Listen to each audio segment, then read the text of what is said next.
എന്നുള്ളതാണ് ഇപ്പം ഡൽഹിയിലെ മാധ്യമപ്രവർത്തകൻ ചോദിച്ചത്. അക്ഷരാർത്ഥത്തിൽ ശരിയാണ് കേട്ടോ. ശരിക്കും പറഞ്ഞാൽ ന്യൂഡൽഹിയിൽ അരവിന്ദ് കെജ്രിവാളിനെതിരെ മത്സരിക്കുന്നത് രണ്ട് സ്റ്റാൾ വോട്ടുകളാണ്. ഒന്ന് പ്രവേശ് വർമ്മ, മറ്റൊരാൾ സന്ദീപ് ദീക്ഷിത്. രണ്ടുപേരും ആ അർത്ഥത്തിൽ കൽക്കാജിയിൽ മത്സരിക്കുന്നത്, നമ്മൾ നേരത്തെ പറഞ്ഞതുപോലെ. അതേപോലെ ജംഗ്പുരിയിൽ മത്സരിക്കുന്നത്, മനീഷ് സിസോദിയക്കെതിരെ മത്സരിക്കുന്നത്. അപ്പോൾ ശക്തമായ സ്ഥാനാർത്ഥികളെ തന്നെ രംഗത്തിറക്കിക്കൊണ്ടുള്ള ഒരു പ്രകടനമാണ് നടത്തുന്നത്. ഇനി അതിഷി അത്രയ്ക്ക് കോൺഫിഡന്റ് അല്ല, കാരണം അതിഷിയുടെ മണ്ഡലത്തിൽ അതിഷി ഒരു ലൂസ് ചെയ്യാനുള്ള ഒരു സാധ്യത അതിഷി കാണുന്നുണ്ട്. എത്ര വോട്ട് പിടിക്കുന്നു അത്രയും അതിഷി തോക്കും. അതാണ് അവിടുത്തെ കണക്കുകൾ പറയുന്നത്. പക്ഷേ രമേഷ് ബിദൂരി ആ അർത്ഥത്തിൽ, അതുകൊണ്ടാണ് അരവിന്ദ് കെജ്രിവാൾ രമേഷ് ബിദൂരിയെ കേന്ദ്രീകരിച്ച് ഒരു പ്രചരണം നടത്തിയിരുന്നു.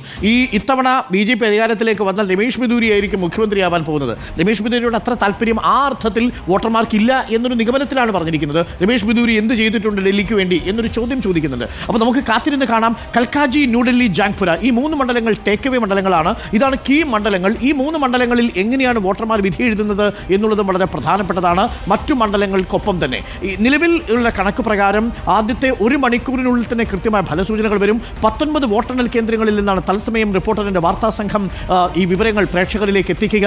അതേസമയം തന്നെ രാഷ്ട്രീയ നേതാക്കളുടെ പ്രതികരണങ്ങളും ഇടവേളകളില്ലാതെ പ്രേക്ഷകരിലേക്ക് എത്തിച്ചുകൊണ്ടിരിക്കും. എക്സിറ്റ് പോൾ ഫലങ്ങൾ ശരിവയ്ക്കുന്ന റിസൾട്ടാണ് വരുന്നതെങ്കിൽ ഇന്ന് ഉച്ചയോടുകൂടി കാര്യങ്ങളൊക്കെ 18 മിനിറ്റ് 3 മിനിറ്റ് അധികം നമ്മൾ എടുത്തു. പക്ഷേ ഇതിനകത്തൊരു കാര്യം വെച്ചാൽ ഈ വരാനിരിക്കുന്ന റിസൾട്ട് ഇന്ത്യൻ രാഷ്ട്രീയത്തിൽ കൂടി വളരെ പ്രധാനമായിരിക്കും കേട്ടോ.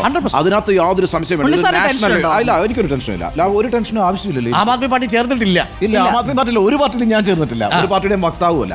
അപ്പോൾ ഇതിനകത്ത് ആം ആദ്മി പാർട്ടിയെ സംബന്ധിച്ച് ഇത് വളരെ നിർണായകമാകുന്നത് എങ്ങനെയാണെന്ന് വെച്ചാൽ, ആം ആദ്മി പാർട്ടി ഡൽഹി ലൂസ് ചെയ്യുകയാണെങ്കിൽ ആ പാർട്ടിയുടെ നിലനിൽപ്പ് തന്നെ ചോദ്യം ചെയ്യപ്പെടും എന്നുള്ളതാണ്. കാരണം 2027 നടക്കാനിരിക്കുന്ന പഞ്ചാബ് തെരഞ്ഞെടുപ്പിൽ ആം ആദ്മി പാർട്ടിക്ക് ഒരു പ്രതീക്ഷയില്ല. ഇപ്പം തന്നെ അതൊരു ആന്റി ഇൻകംബന്റ് ഗവൺമെന്റ് ആണ്, അൺപോപ്പുലർ ആയി കഴിഞ്ഞിരിക്കുന്നു. അപ്പം ഡൽഹി ലൂസ് ചെയ്ത് കഴിഞ്ഞാൽ പഞ്ചാബും ലൂസ് ചെയ്യും.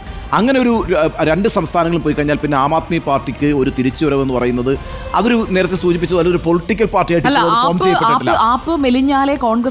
അതത്രേ ഉള്ളൂ. പക്ഷേ അതൊരു ആപ്പിന്റെ ഒരു ഫോർമേഷൻ എന്ന് പറയുന്നത് യഥാർത്ഥത്തിൽ ഒരു ഗുഡ് വിൽ ഫോർമേഷൻ കൂടിയാണ്. അങ്ങനെയുണ്ട്. ഇപ്പം ആം ആദ്മി പാർട്ടി പഞ്ചാബിലേ ഉള്ളൂ അല്ലെങ്കിൽ ഡൽഹിയിലേ ഉള്ളൂ എന്ന് പറയുമ്പോൾ പോലും ഇന്ത്യ സഖ്യത്തിനകത്ത് ആം ആദ്മി പാർട്ടി വരുമ്പോൾ അതൊരു ഗുഡ് വിൽ ഉണ്ടാക്കുന്നുണ്ട്. ആ അർത്ഥത്തിലൊരു ആന്റി കറപ്ഷൻ എന്തുകൊണ്ടാണ് ഈ തെരഞ്ഞെടുപ്പിൽ സഖ്യമായി മത്സരിക്കാമെന്നുള്ള കോൺഗ്രസ് ഓരോ പാർട്ടിയുടെ ഡൽഹി പോലൊരു സ്ഥലത്ത് ആം ആദ്മി പാർട്ടിയുടെ വളർച്ച കോൺഗ്രസിനെയാണ് ക്ഷീണിപ്പിച്ചതെന്നുള്ള സ്റ്റാറ്റിസ്റ്റിക്സിൽ ഉണ്ടല്ലോ. നിങ്ങളുടെ തൊട്ട് മുന്നിൽ കിടക്കുകയല്ലേ 23% നിന്ന് 24% നിന്ന് 10%ലേക്കും 4%ലേക്കും ആ കോൺഗ്രസിനെ ആ അവസ്ഥയിലേക്ക് കൊണ്ടെത്തിച്ചത് ആം ആദ്മി പാർട്ടിയാണ്. പക്ഷേ ഇന്ത്യ മുന്നണിയിൽ, ഇന്ത്യ ബ്ലോക്കിൽ ഒന്നിച്ച് പാർലമെന്റിൽ ഇരിക്കുകയാണല്ലോ ആപ്പിന്റെയും കോൺഗ്രസ് ആയാലും. അപ്പോൾ ലോക്സഭയിലെ പ്രതിപക്ഷ നേതാവ് രാഹുൽ ഗാന്ധിയെ അടക്കം കെജ്രിവാൾ അങ്ങനെ ഡിസോണസ്റ്റ് എന്ന് പറഞ്ഞു കഴിഞ്ഞാൽ ആ ഇന്ത്യ സഖ്യത്തിന്റെ നേതൃനിരയിൽ നിൽക്കുന്ന ഒരാളെ തന്നെ അങ്ങനെ പറഞ്ഞു കഴിഞ്ഞാൽ ഒരു പരിധിക്കപ്പുറത്തേക്ക് ഇത്തവണത്തെ പ്രചരണം ആം ആദ്മി പാർട്ടിയും ഇന്ത്യൻ നാഷണൽ കോൺഗ്രസും നിയന്ത്രണങ്ങൾക്കപ്പുറത്തേക്ക് പോയി എന്നുള്ളത് വസ്തുതയാണ്. അത് വരാനുള്ള പ്രധാനപ്പെട്ട കാരണം അവസാന നിമിഷം വരെയും രാഹുൽ ഗാന്ധി ഡൽഹിയിൽ പ്രചരണത്തിന് എത്തിയിരുന്നില്ല. അദ്ദേഹത്തിന് ശാരീരിക അസ്വസ്ഥതകളായിരുന്നു ഒരു പ്രധാനപ്പെട്ട കാരണം. പ്രിയങ്ക ഗാന്ധി എത്തിയിരുന്നില്ല. അവിടെ പ്രാദേശികമായ നേതാക്കളാണ് കോൺഗ്രസ്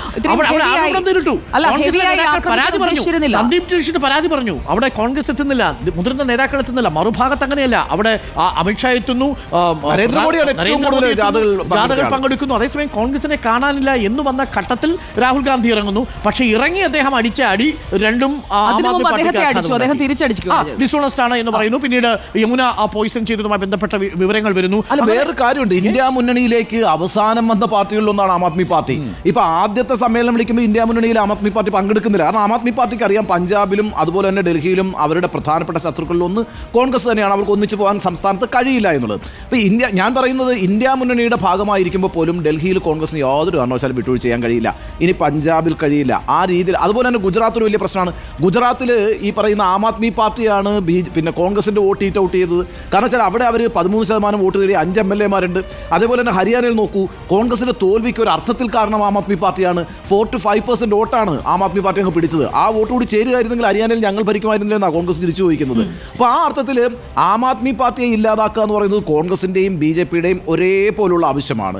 അതിനകത്ത് കഴിഞ്ഞ തവണ ലോക്സഭാ തെരഞ്ഞെടുപ്പിൽ ആം ആദ്മി പാർട്ടിയുമായി സഖ്യം ചേരുന്നു എന്ന് പറയുന്നത് ഒരു ലാർജർ ഓപ്പോസിഷൻ ഫ്രണ്ട് ഉണ്ടാക്കുക എന്നുള്ള തിയറി മാത്രമേ അതിനകത്തുള്ളൂ. പക്ഷേ ഇവിടെ BJP-യുടെ ആരോപണങ്ങൾ അതിനേക്കാൾ പറഞ്ഞ രാഹുൽ ഗാന്ധി അടക്കമുള്ള കോൺഗ്രസ് നേതാക്കൾ. വേറെ കാര്യം ഞാൻ ചോദിക്കട്ടെ, ഇവിടെ ഇപ്പൊ കേരളത്തിൽ 2024 നടന്ന പൊതു തെരഞ്ഞെടുപ്പിൽ രാഹുൽ ഗാന്ധി പ്രസംഗിച്ചത് എന്താണ്? പിണറായി വിജയനും നരേന്ദ്രമോദിയുമായ ഒരു ധാരണയുള്ളത് കൊണ്ടാണ് പിണറായി വിജയൻ മുഖ്യമന്ത്രി സ്ഥാനത്ത് ഇപ്പോഴും തുടരുന്നത്, ജയിലിൽ പോകാത്തതെന്നാണല്ലോ അല്ലേ? അപ്പൊ ഇവിടെ വന്നിട്ട് എന്താ സംസാരിച്ചത്? ഇവിടെ വന്നിട്ട് സംസാരിച്ചത് ആ രീതിയിലാണ്. സ്വാഭാവികമാണ്. പ്രാദേശികമാണ്. പ്രത്യേകിച്ച് ഈ സംസ്ഥാന നിയമസഭാ തെരഞ്ഞെടുപ്പുകൾ വരുമ്പോൾ അങ്ങനെയാണല്ലോ പരസ്പരം ഏറ്റുമുട്ടുന്നത്. അത് സ്വാഭാവികമാണ് എന്നുള്ളതാണ്. പ്രത്യേകിച്ച് ഇന്ത്യ മുന്നണിയിൽ അത് ഉണ്ടാവുകയും ചെയ്യും. നമുക്ക് ഇനി മണിക്കൂറുകൾ, വളരെ കുറച്ച് മണിക്കൂറുകൾ മാത്രമേ ഉള്ളൂ. ഇപ്പോൾ സമയം 1 മണിക്കൂർ കൊണ്ടേ നമുക്ക് ഇതിന് കൃത്യമായ ഫലസൂചന വരും. നമുക്ക് ആദ്യത്തെ ഫലസൂചനകൾ നമുക്ക് 8:15 പ്രേക്ഷകരിലേക്ക് എത്തിക്കാൻ സാധിക്കും. വിവിപാറ്റുകൾ എണ്ണുന്നുണ്ട് എന്നുള്ളത് പ്രധാനപ്പെട്ട കാര്യമാണ്. അതുകൊണ്ട് തന്നെ 19 വോട്ടെണ്ണൽ കേന്ദ്രങ്ങളിൽ നിന്നുള്ള വിവരങ്ങൾ പ്രേക്ഷകരിലേക്ക് 8:15 ആദ്യത്തെ ഫലസൂചനകൾ വരും. എന്നാൽ കൃത്യമായ ട്രെൻഡ് മനസ്സിലാക്കണമെങ്കിൽ ഒരു 8:45, 9 മണിയാവും. ഏകദേശം 1 മണിക്കൂർ എടുക്കുമ്പോൾ മാത്രമേ നമുക്ക് ട്രെൻഡ് അറിയാൻ സാധിക്കൂ. 70 സീറ്റുകൾ മാത്രമേ ഉള്ളൂ. 36 സീറ്റുകളിൽ ആര് ലീഡ് ചെയ്യുന്നു എന്നുള്ളതാണ്. കുറച്ച് നേരമായിട്ട് നമ്മൾ ഒരാളെ തെരഞ്ഞുകൊണ്ടിരിക്കുകയായിരുന്നു. അദ്ദേഹം എത്തിയിട്ടുണ്ട്. അൽക്കാലാംബയ്ക്ക് ശേഷം സ്മൃതി പരുത്തിക്കാൻ, അതിഷിക്ക് ശേഷം സ്മൃതി പരുത്തിക്കാൻ. Very good morning, welcome. അപ്പോൾ നമ്മളിവിടെ കുറേ കാര്യങ്ങളൊക്കെ പറഞ്ഞു, തള്ളി നമ്മൾ ഇത്രയും വരെ എത്തിച്ചിട്ടുണ്ട്. ഇപ്പോൾ കൗണ്ടിംഗ് കേന്ദ്രം നമ്മൾ തുറന്നു. എന്തായാലും കൗണ്ടിംഗ് കേന്ദ്രം തുറന്നു. അവിടെ നോബിളും നമ്മുടെ ജോയ്സും ഒക്കെ വിവരങ്ങൾ എത്തിച്ചിട്ടുണ്ട്. ഇപ്പോൾ നമുക്ക്